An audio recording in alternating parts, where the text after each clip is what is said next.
नमस्कार मित्र हो, अशोक कुबडे लिखित गोंडर ही बहुचर्चित कादंबरी महाराष्ट्रात चर्चेचा विषय ठरलेली आहे आणि याच कादंबरीचं परीक्षण केलेलं आहे माननीय नागेश सु शेवाळकर पुणे यांनी.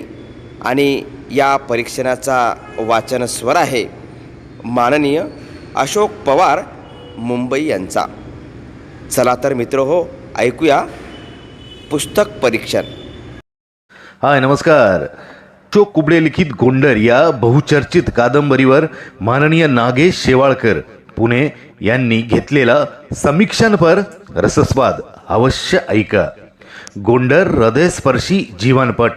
माननीय नागेशू शेवाळकर पुणे यांनी त्यांचा लिहिलेला अभिप्राय मी वाचन करतो. अशोक पवार अभिवाचन करतो.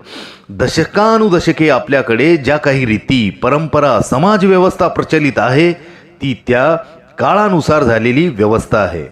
काही गोष्टी अनेकावर अन्यायकारक होत्या हे नक्की. बदल हा आपल्या सामाजिक जीवनात एक महत्त्वाचा घटक आहे. त्यानुसार या व्यवस्थांमध्ये कालानुरूप बदल झाले. हे बदल ज्यांनी घडवले ते घडवण्यासाठी त्यांनी जे कष्ट घेतले त्याला तोड नाही. काही बदल क्रांतिकारी होते. झालेले बदलही त्या काळातील समाजाने स्वीकारले असल्याचे आपण पाहत आहोत. हे सारे आठवण्याचे कारण म्हणजे सध्याच्या साहित्य विश्वाला एक नवा आयाम देण्याचा प्रयत्न नांदेड येथील एक प्राध्यापक जीव लावून काम करीत आहेत. कवी कट्टा या व्हॉट्सअपच्या माध्यमातून हजारो नव्या जुन्या साहित्यिकांना एकत्र आणून त्यांना लिहिते केले, बोलते करणारे प्रामाणिक निस्वार्थी व्यक्तिमत्व म्हणजे अशोक कुबडे. नुकतीच इसाप प्रकाशन नांदेड यांनी कुबडे यांची गोंडर ही कादंबरी प्रकाशित केली आहे.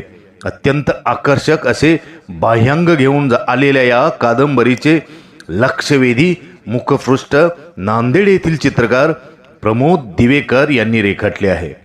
दुर्दैवाने हे कल्पक संयमी चित्रकार आज हयात नाहीत, परंतु कुंचल्याच्या रूपाने ते अमर आहेत. 12 बलुतेदार ही समाजव्यवस्था गोंडर कादंबरीचा आत्मा आहे असे म्हटले तर अजिबात अतिशोक्ती ठरू नये. यशवंत हा नावी समाजाचा मुलगा, या कथाबीजाचा नायक. त्याने आणि त्याच्या कुटुंबाने या सामाजिक संरचनेत जे भोगले सोसले त्याचे हृदयस्पर्शी वर्णन या कादंबरीत केले आहे. ग्रामीण भागातील एकूण एक घटनांचा आढावा लेखकाने तन्मयतेने घेतला आहे. खेडे म्हटलं की राजकारण, यात्रा, जातीयता, भेदभाव इत्यादी बाबी आल्या. यशवंताचे वडील वामन हे नाव्हे असून गावातील हजामत करण्याचा परंपरागत व्यवसाय करीत असतात. परंतु लहानपणापासून यशवंतला या गोष्टी पटत नाहीत. इथेच एक संघर्ष सुरू होतो. गाव म्हटलं की असे जसे बलुतेदार आले, गरीब आले, तसे श्रीमंत जहागीरदारही आले. यशवंताच्या गावात अण्णा आणि भाऊसाहेब ही 2 राजकारणी घराणी होती. परंतु या कादंबरीत अण्णांच्या कुटुंबाचा, त्यांच्या राजकीय डावपेचांचा अधिक उल्लेख आला आहे. त्याला कारण त्यांची उमा नावाची मुलगी. कादंबरीच्या सुरुवातीलाच वामनने अण्णाची हजामत केलेली असल्याने यशवंत अण्णांच्या घरी भाकरी मागायला जातो. तेव्हा त्याचा उमाशी सामना होतो. दोघे एकाच वर्गात शिकत असल्यामुळे यशवंतला लाजल्यासारखं होतं. दुसरीकडे उमा आईला सांगते, यशवंत माझ्या वर्गात शिकतोय, त्याला चांगली भाकर देते. असं सांगून उमा यशवंतसाठी गरम भाकरी आणून देते. म्हणतात ना, नियती काही सेकंद देते, त्याप्रमाणे उमाची ही सहानुभूती भविष्यात वेगळेच काही समोर येणार आहे याची ग्वाही देत आहे. हे चाणक्य वाचक ओळखतो, कारण दुसऱ्याच दिवशी शाळेत भेटलेल्या यशवंतला उमा म्हणते, तू आज घरी आला नाहीस, आज मी तुझ्यासाठी स्वतः भाकर केली होती. परंतु उमाची अशी सहानुभूती यशवंताच्या स्वाभिमानी मनाला पटत नाही.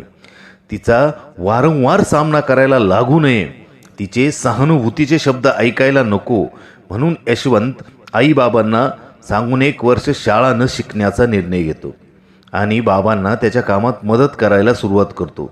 या कथानकात लेखकाने समाजात विशेषतः ग्रामीण भागात प्रचलित असलेल्या म्हणी व वाक्प्रचार वापरले आहेत. ते कथानकाची रंजकता वाढवून कथानक कंटाळवाणे होऊ देत नाही. पक्षात कावळा आणि माणसात वारीक हुशार सगळ्यांच्या संबंधात आल्यानं वारकाच्या दिमाखाला पाषाणावर घासलेल्या वस्ताऱ्यासारखी धार येते.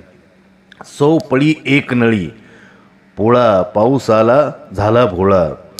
मड ठेवावं पण पेरणी करावी, संगीतावरून गाणं अचूक ओळखावं आणि ऐनवेळी ते दुसरंच निघावं. तसेच वामनचे सातत्याने 12% किंवा आठवडकरी, सदा भिकारी, सणाच्या दिवशी दुसऱ्याच्या दारी अशी वाक्ये चेहऱ्यावर हसू आणतात.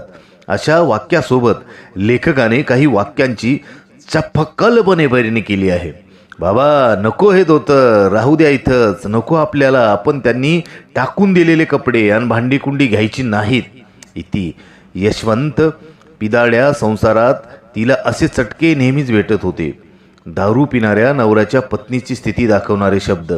शेवंता यशवंताची आई म्हणजे आपल्या पावित्र्यासाठी गरिबीच काय तर संसाराच्या आगीत भाजून भाजून संसाराचे चटके सहन करीत गरिबीनं संसार करत जगणारी. हे वर्णन शेवंताच्या चारित्र्य संपन्नतेची साक्ष देते.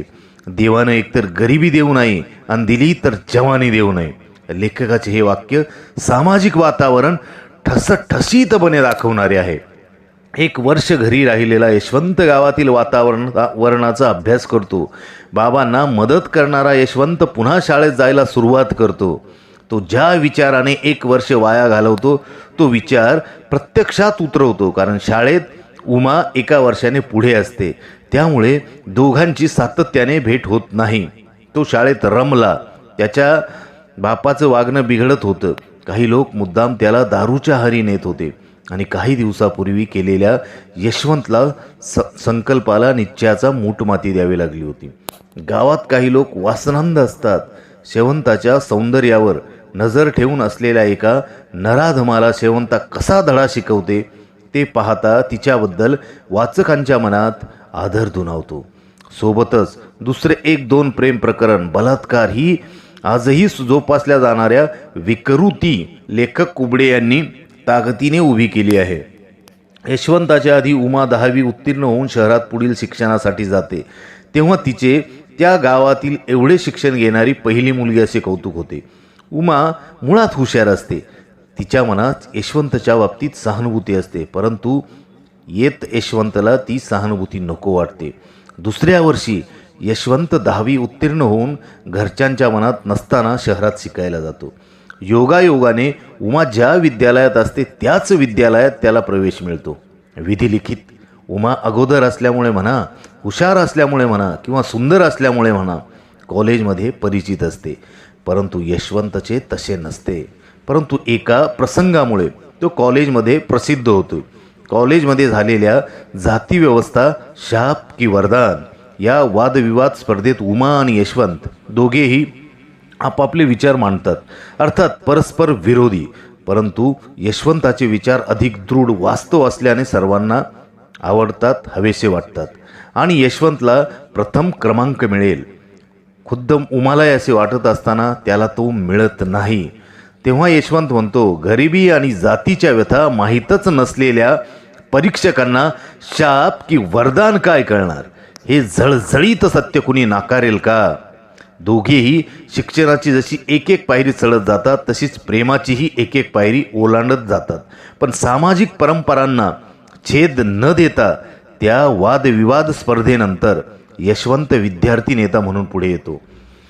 भाग ग्रामीण असो की शहरी, वासनांद प्रत्येक ठिकाणी असतात. अशाच काही वासनांदाचा डाव यशवंत उधळून लावतो आणि उमाला वाचवतो. परंतु त्यामुळे आणि कॉलेजमध्ये त्याचे वाढणारे महत्त्व बोचणारे काही लोक त्याच्यावर जीवघेणा हल्ला करतात. या हल्ल्यासाठी यशवंतलाच दोषी ठरवून कॉलेजमधून काढून टाकले जाते. निराश झालेला यशवंत गावी परततो तोपर्यंत त्याच्या प्रेमाची बातमी गावात पोहोचलेली असते. अण्णासाहेब प्रचंड चिडतात. तर दुसरीकडे वामनला हा धक्का सहन न झाल्याने तो हे जग सोडून जातो. परिणामी गावी परतलेला यशवंत हा हुशार धाडसी तरुण वडिलोपार्जित व्यवसाय स्वीकारतो. हे यश कुणाचे का, कुणाचा पराजय हे प्रश्न कायम असताना यशवंत मित्र आणि लोकांच्या आग्रहाखातर ग्रामपंचायतच्या निवडणुकीत अपक्ष म्हणून उभा राहतो. त्या निवडणुकीचा परिणाम काय लागतो हे समजण्यासाठी लेखकाचे एक वाक्य पुरेसे आहे. लेखक लिहितात, अण्णानं मतदानाच्या दिवशी पहाटे 2 तासात सगळा बावळा चंदर करून पैसा फेकून मतदान मिळवलं. निवडणुकीत कोण जिंकतं? पुन्हा यशवंत उमा भेटतात का? त्यांचे लग्न होते का? का कथानक सैराटचे वळण घेते? यासाठी अशोक कुबडे लिखित गोंडर ही कादंबरी वाचायला हवी. कादंबरीत अनेक विषय पात्र असले तरीही लेखक ह्या सर्व बाजू समर्थपणे यशस्वीपणे मांडण्यात कमालीचे यशस्वी झाले आहेत. कथानक कुठेही कंटाळवाणे न होता उत्कंठावर्धक झाले आहे. लेखक तरुण आहेत, त्यामुळे तारुण्य सुलभ भावना प्रकट करताना कुठेही तोल जाऊ दिला नाही. हा लेखकाच्या लेखणीचा संयम आहे.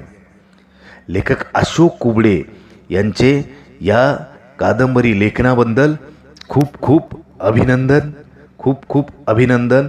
ही कादंबरी नक्की येणाऱ्या आगामी काळात राज्यात साहित्य रसिकांच्या मनावरती खूप वेगळं स्थान निर्माण करेन आणि उच्चांकी विक्रीचा विक्रम गाठेल अशी मी अपेक्षा बाळगतो. आणि मी अशोक पवार, अशोक कुबडे यांच्या गोंडर या कादंबरीला माझ्याकडून, आमच्या पारनेर साहित्य साधनाकडून लक्ष